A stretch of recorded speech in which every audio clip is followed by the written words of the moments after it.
Viewers, they're back. 8 magnificent naval men who had been condemned to life in purgatory by Qatar.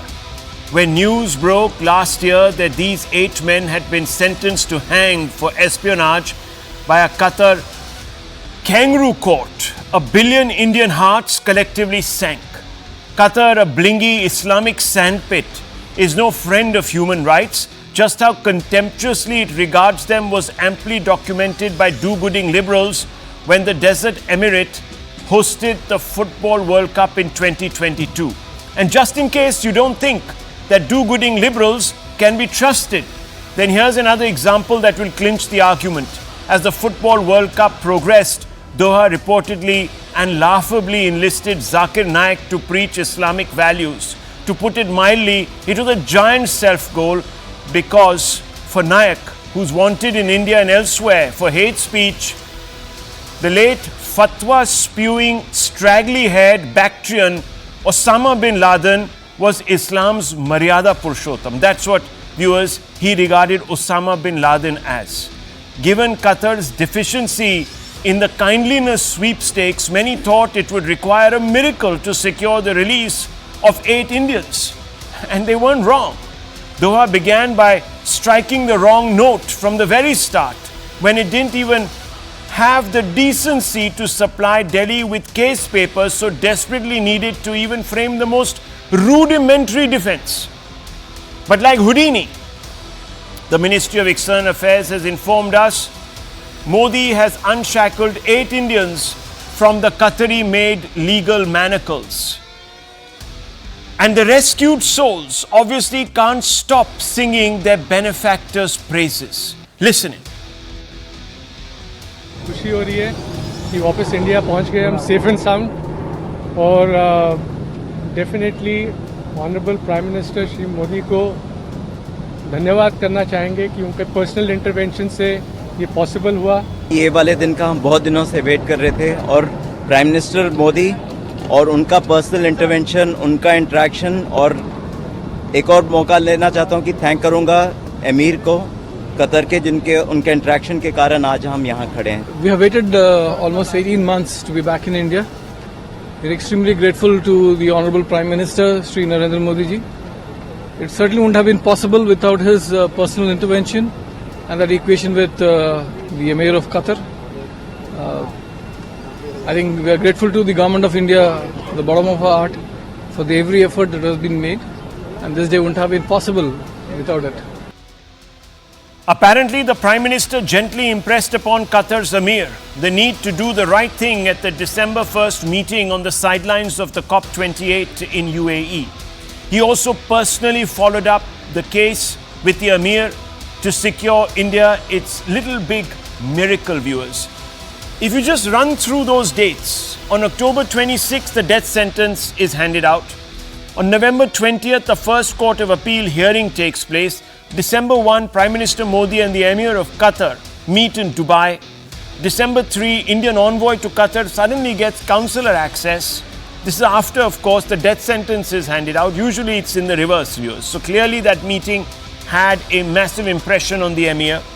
December 7, a fresh hearing on the appeal of Navy veterans is held. December 28th, the Qatar court, without explanation, overturns the death sentence. February 11th, viewers, the 8 Navy veterans are released by Qatar.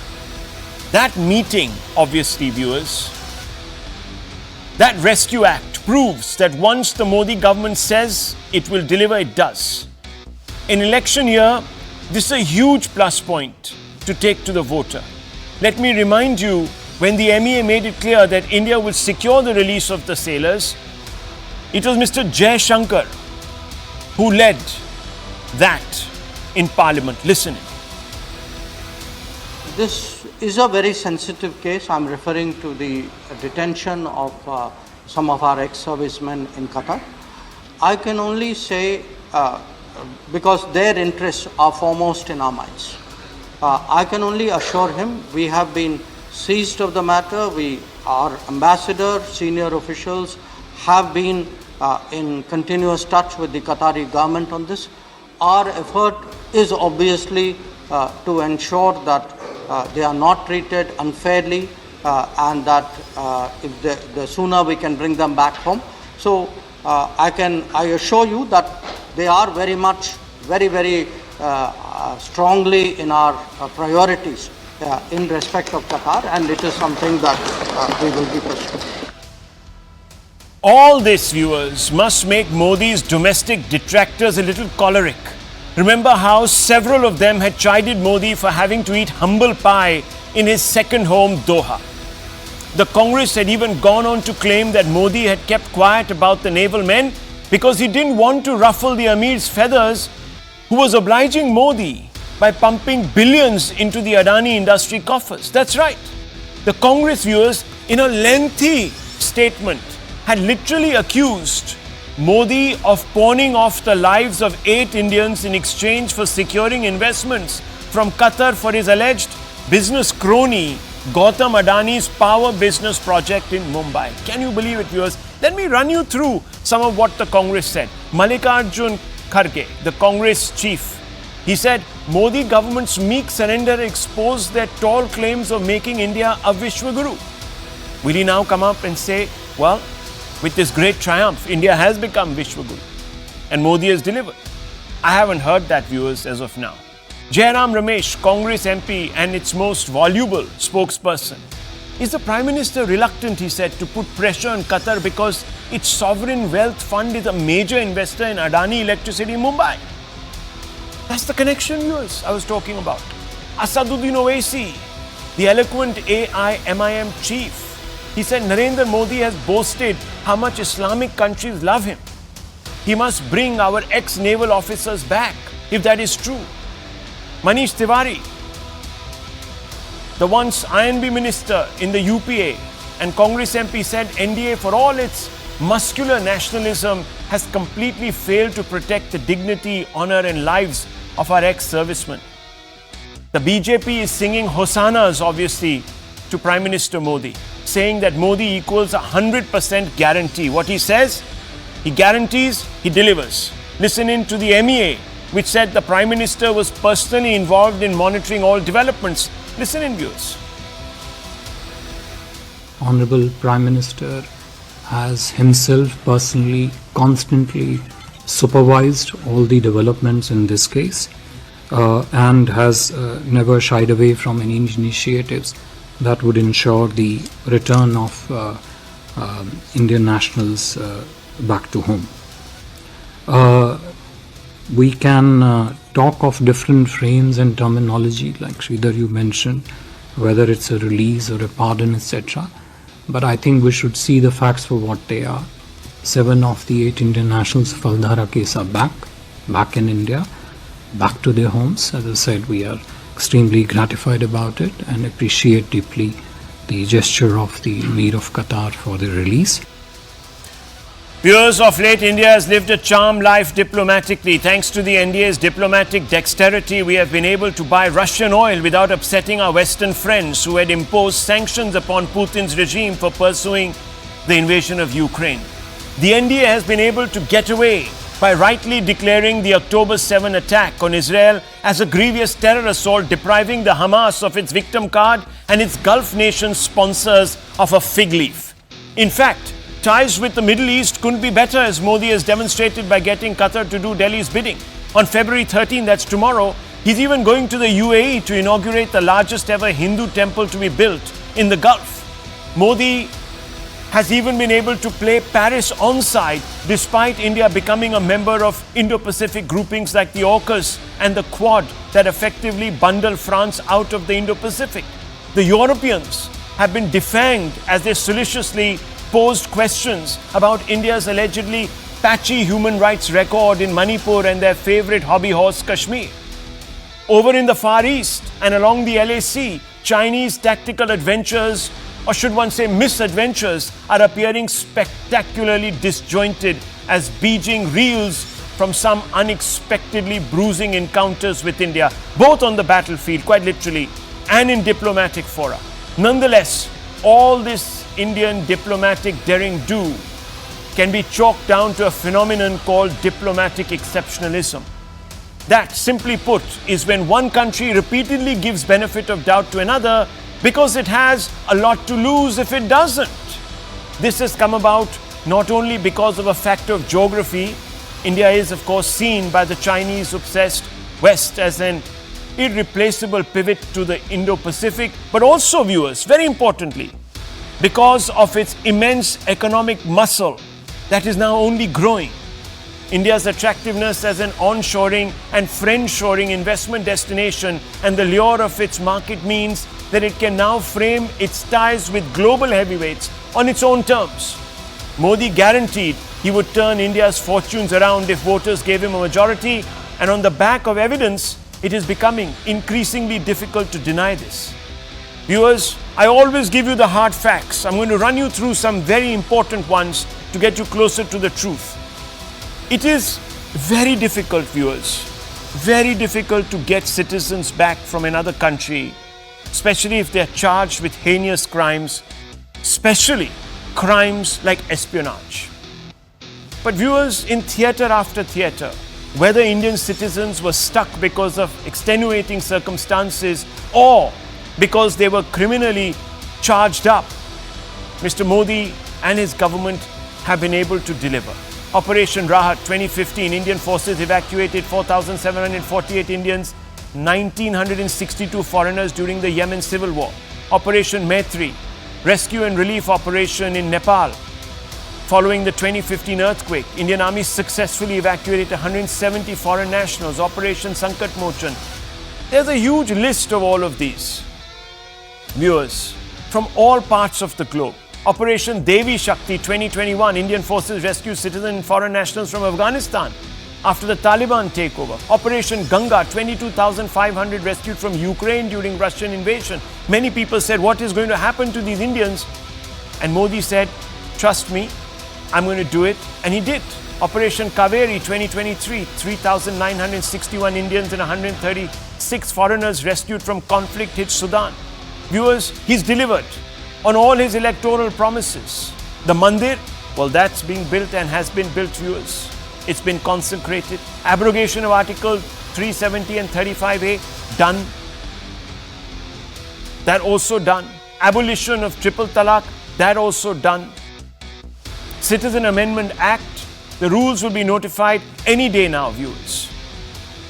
And it's not just that, even economically, there's a vast record, and it's here, viewers.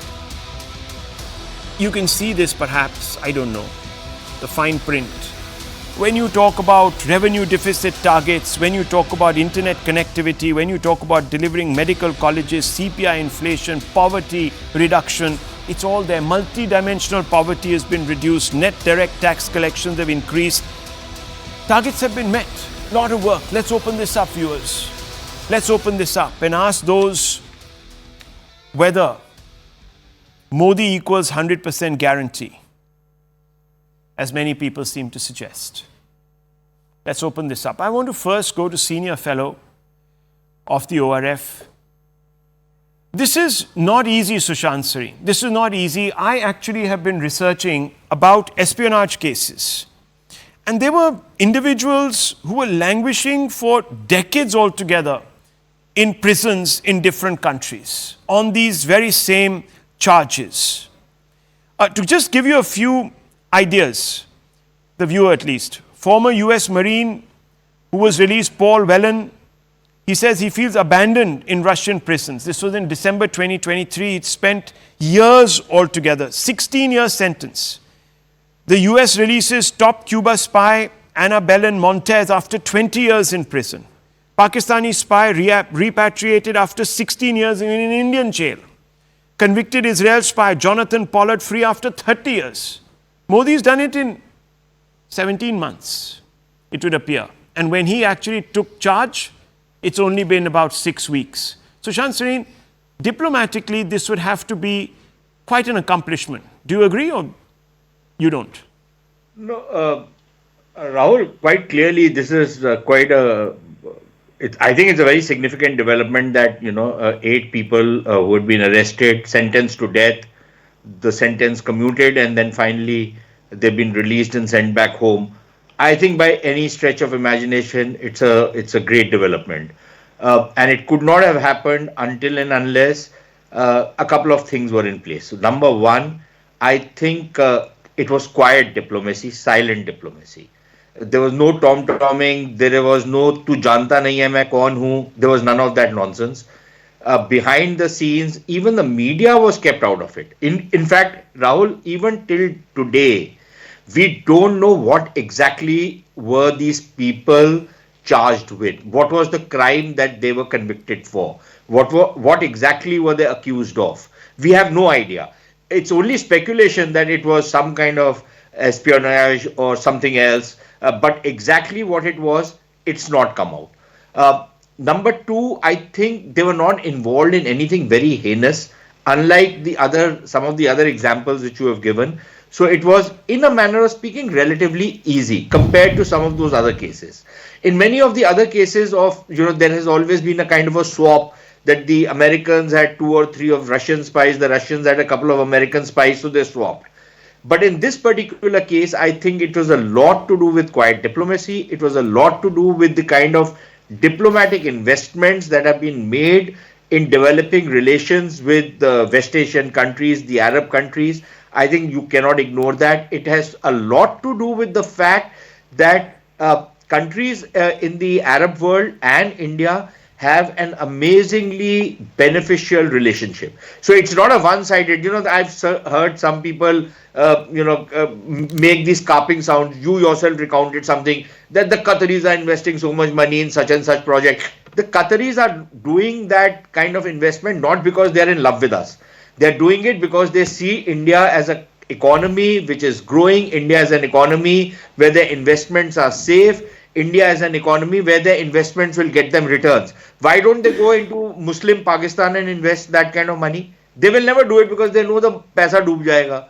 So they will only come to India, right? And it's not just with the Qataris, it's with the Saudis, it's with the UAE. But I think there's a lot of personal, political investment, diplomatic investment that the Prime Minister and his team have made. So that also was brought to bear.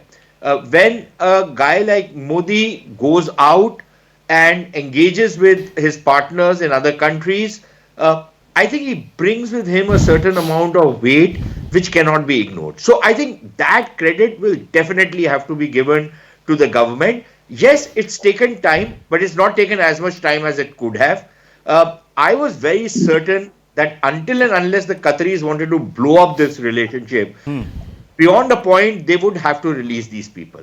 But it required quiet diplomacy on the back, let things cool down. Thankfully, the media was kept out of it. With all due respect to you and your brethren, the media was out of it. So there was none of that, that halla gulla which happens in the media. Yeah, losing face and this, that, the other. And very importantly, I mean, when you think about the facts on the ground, Qatar was one of the first countries to actually have got upset with India.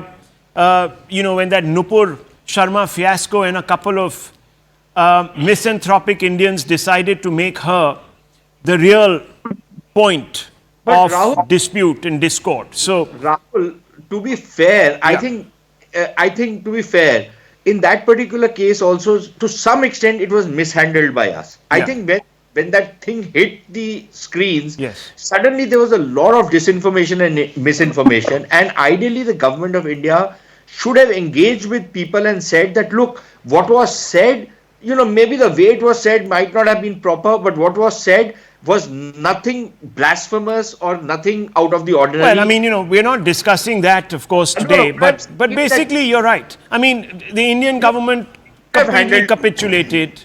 I wrote a piece in the Times of India criticizing the response of the Indian government. Rahul, very quickly, you see, also understand that, when all hell broke loose in that particular case, remember that the Vice President of India was visiting Qatar. That's right. So it was a very delicate diplomatic moment. And I think the government handled this as best as it could. Could it have been handled better? Certainly. Yeah. But I only use that as an example to suggest that a country that, hasn't always, of course, we supported Israel and we know that Qatar basically is one of the biggest patrons of the Hamas. So, there were reasons for them to act a bit tough with us, but they haven't. So it clearly shows that something worked. And that perhaps is a heft that perhaps India brings. It's punching But much Rahul- above its weight internationally. Now, let me just open this up. I'll come back to you. Let's open this. Just one sentence, Yes. Rahul. Yeah. Beyond the point, I don't think India is a country that can be pushed around Exactly. anymore. Absolutely. Still bend, That's the but point. and which we should in diplomatic affairs. But beyond the time, I don't think India is going to be pushed around anymore. I'm so That's glad clear. you have put that forth. I'm so glad, and you put it unequivocally. And let me just quickly, before I bring in Anand Ranganathan, I just want to quickly bring in our friend Tehseen Poonawala. Now, Mr. Poonawala, I read out a couple of quotes from one of your mentors, Jai Ram Ramesh. He's not my mentor, I can promise you that. Oh, he's not. You disowned him? I don't disown anyone, he's not my mentor, I can promise you that. Okay, On well- a stamp paper. Okay, fine. Okay, maybe you're wise not to consider him your mentor, but let me just, is Kharge your mentor? He is a senior leader, I respect Okay, him. well, you know what he said? Modi government's meek surrender has exposed their tall claims of making India a Vishwaguru. That was a barb that was heard. But nonetheless, I want to come back to Jairam Ramesh, and I want to ask you this.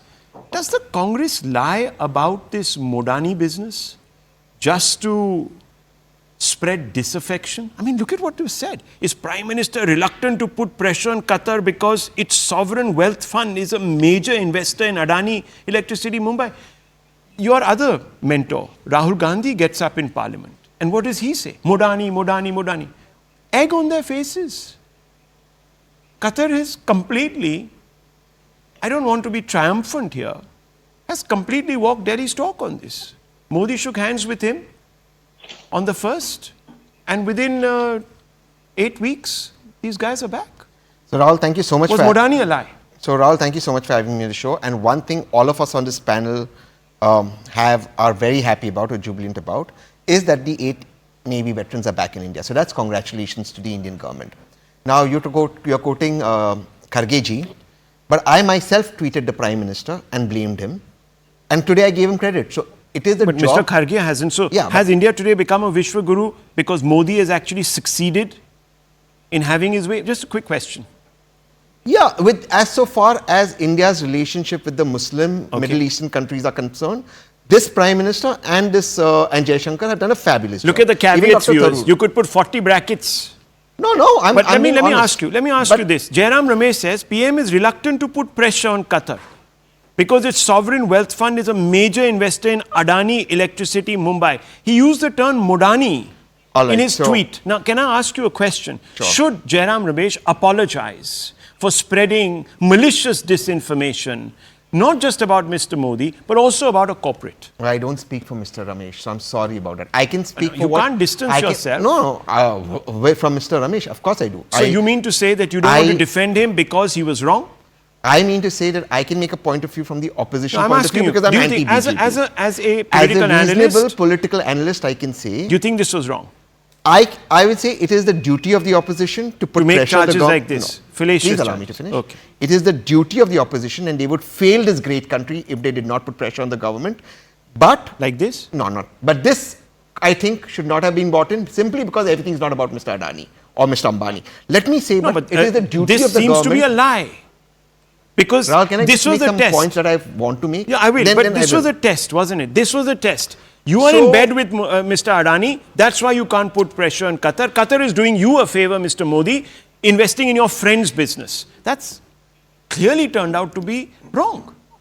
Therefore, when we make allegations on anybody, like when I attacked the Prime Minister on this very issue, those allegations should be in national interest. And when those allegations, when something works out, which all of us agree upon, we must be gracious enough to congratulate. That's what I believe. Not apologize. Now, the Not opposite. apologize. I didn't make those statements, but if No, if, I'm talking about Jairam Ramesh. Should some he things- apologize? Well, did the BJP apologize for You see, trying to the scuttle Prime the Minister nuclear has deal? talked in his own, The and you nuclear heard deal. that speech. The nuclear He deal. constantly talked about cancel culture, Congress cancel culture. They just And- criticize me for the and sake of it. They lie most That's of the time. not true. That's not true. The Prime Minister also exaggerates. Please allow me to have my say. Okay. On what point? I'll tell you. These 8 ex-Navy veterans were arrested around October 2022. They were all imprisoned. So August 2022, this broke out. This went to our High Commission. October, they were arrested. They went home. I don't want to get into details. Since October, until the opposition did not raise their voice forcefully, Nothing moved. Now, I'm giving complete credit to the Prime Minister, but it is my duty as, just allow me, I barely had to say, please allow me, and then you guys can. Now, as I'm giving complete credit to my Prime Minister that he got them out. But the opposition had to raise the voice of writing. Can I ask you one last question? My God. Please. Look at the voice they raised. Please. Look at the voice. Please Manish allow me, Tiwari says... 30 seconds more. Just 30 seconds more. Where are the Italian Marines? Prime Minister Modi won an election promising to bring justice to the Kerala fishermen killed by the Italian Marines. He, as per Italy, told the ex-Italian Prime Minister, listen, give me something against the Gandhis and we will not bring up this issue. This is what the Italian media has reported. Do you know what the... Now, I am saying nobody works against national interests. Okay, one second. I am saying no one works against national interests. So here it is. Certainly not Prime Minister Modi. The goalpost is... But again, the erroneously opposition is duty bound to raise the voice. Okay. So duty bound to raise the voice, of course. Yeah, but I don't agree with some of the statements. But to make fallacious statements, to malign somebody, to lie about them, to spread disaffection, to tell the public that your Prime Minister is not getting 8 citizens back and therefore might even dump you because he has private deals going on. I think that's irresponsible. Am I wrong, Dr. Ranganathan? Am I wrong? No, you're not. Tehseen, my dear friend and elder brother is. Elder? I want to make 3 quick... How much older am I you? You certainly I thought look I was elder. reverse aging. No, but good evening, Rahul, and good evening to my fellow panelists. I think it's a great day. It's a great relief to see what has transpired this morning. And I speak as a layman because there are enough experts here who would talk about the diplomacy and the victory there. 3 brief points. Number one is on diplomacy of what a layman understands. The other is the politics. And a third, I would like to correct a lot of misinformation that unfortunately has come out of my good friend Tehseen. On diplomacy, I think it's absolutely fantastic. As I said, everyone is ecstatic about what has happened. You can think about it in 2 ways. Number one, we all know, and Rahul, in your primer, you very correctly put out the machinations that go around with Qatar. It's an Islamic country, it's a dictatorship, and you put it out absolutely correctly. Now, 2 things could have happened. One is, did India flex its muscles in order to get our war heroes back, or was it a friendly nudge that the BJP and Pratyush, my good friend there, would be able to clarify? Be that as it may, the fact of the matter is that with countries that are not democracies and that do not have a rule of law, and the chiefs, they act as if in the golden days, quote unquote, the Maharajas would suddenly remove their pearl necklaces and throw it. It's basically on their largesse. So maybe India appealed as a friendly country to let this happen, considering the good relations that Prime Minister Modi has with the Qataris. Yes. That said and done, the fact of the matter is, it is also the case that in the last 10 years, and we've seen it, there have been enough examples that India has started to flex its muscle. Because India is tired of being given a rickety stool at the high table and made to sit for 70 years. And you can see it in the Ukraine war. You can see it of plenty other examples that we've not been bullied around by the big so-called big boys. So it could be a mix of the two. But as I said, the clarification would be given by the BJP spokesperson. Now let me turn very quickly to the political nature of it. And there, as a layman, I have always been disappointed by the way the Congress has reacted. You want proof? Let me give you this proof that tweet still exists. And I'm sure even though Mr. Manish Tiwari, Tehseen would say, is not the mentor of Tehseen, this tweet. Now, you remember Father Tom? Yes. So this is Manish Tiwari saying, so ISIS allegedly crucified Father Thomas and BJP government did nothing. Why? Because he was a Christian? Mr. PM, he was also a fellow Indian. You can see the bile. You can see the bigotry that is inherent in the tweets of the Congress people. Incidentally, the Prime Minister acted personally to act with the talk with the Yemenis to get this Father Tom back to India.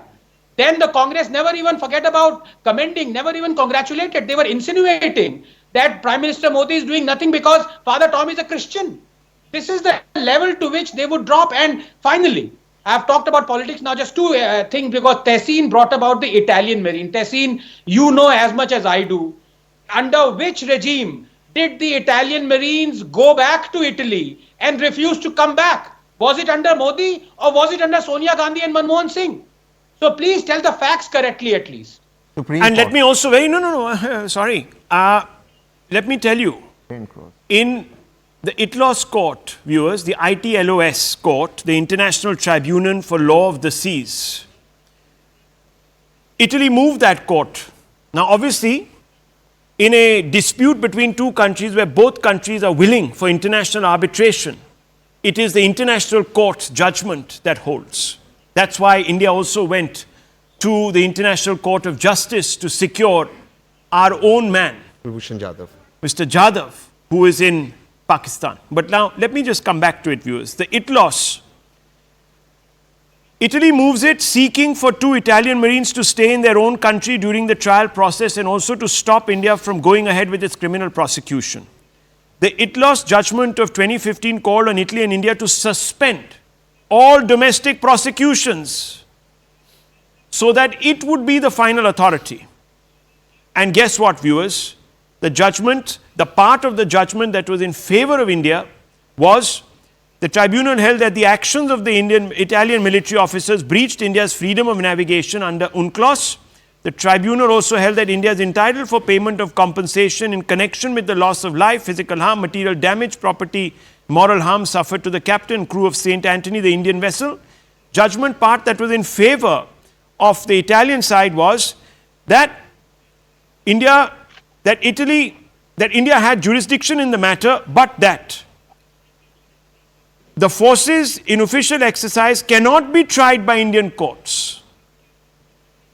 And this was held and immunity was granted to the Italian marine officials.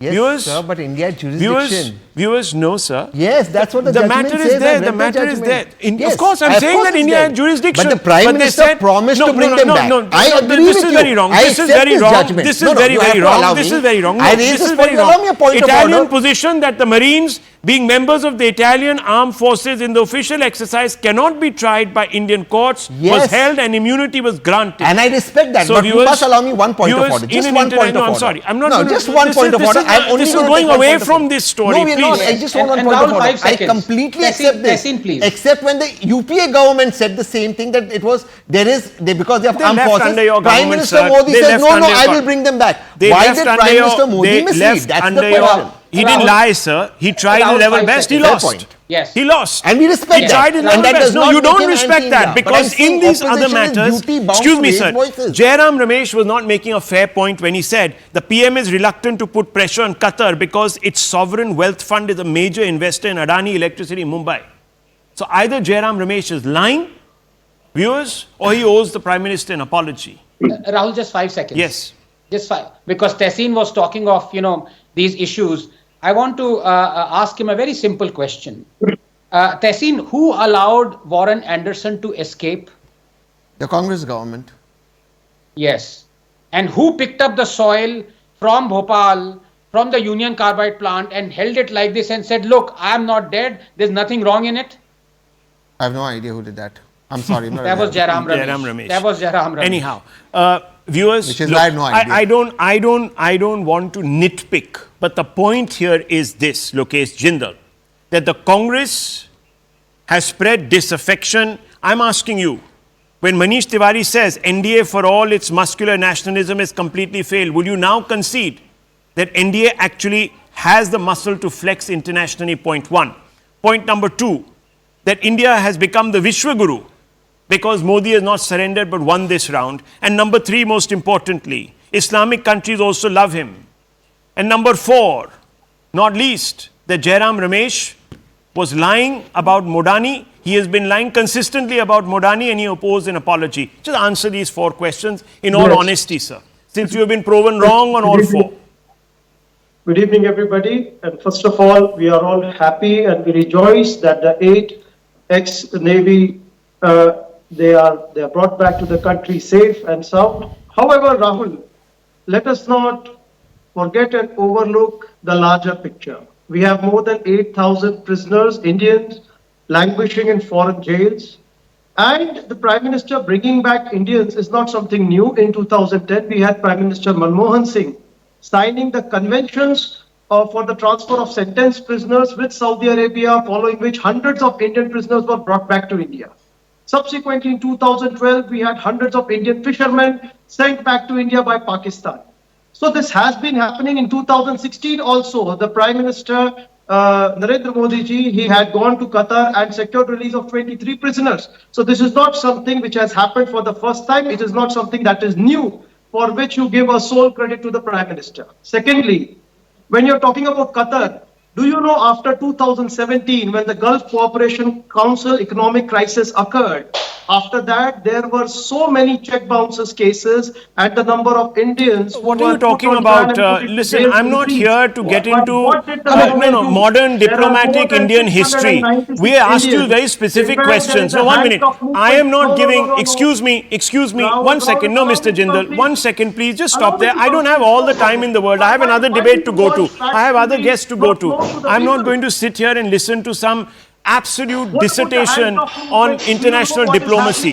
Just listen to me. I didn't make this about Mr. Modi. The Congress party made it about Mr. Modi by putting him on test and suggesting that he was guilty of not pursuing the matter because he had business interests to protect, and not of just his, but of his best friend, allegedly, Mr. Adani. Now you have been proven wrong about this. So I'm asking you, sir, do you owe an apology, or do you agree that what you said was wrong?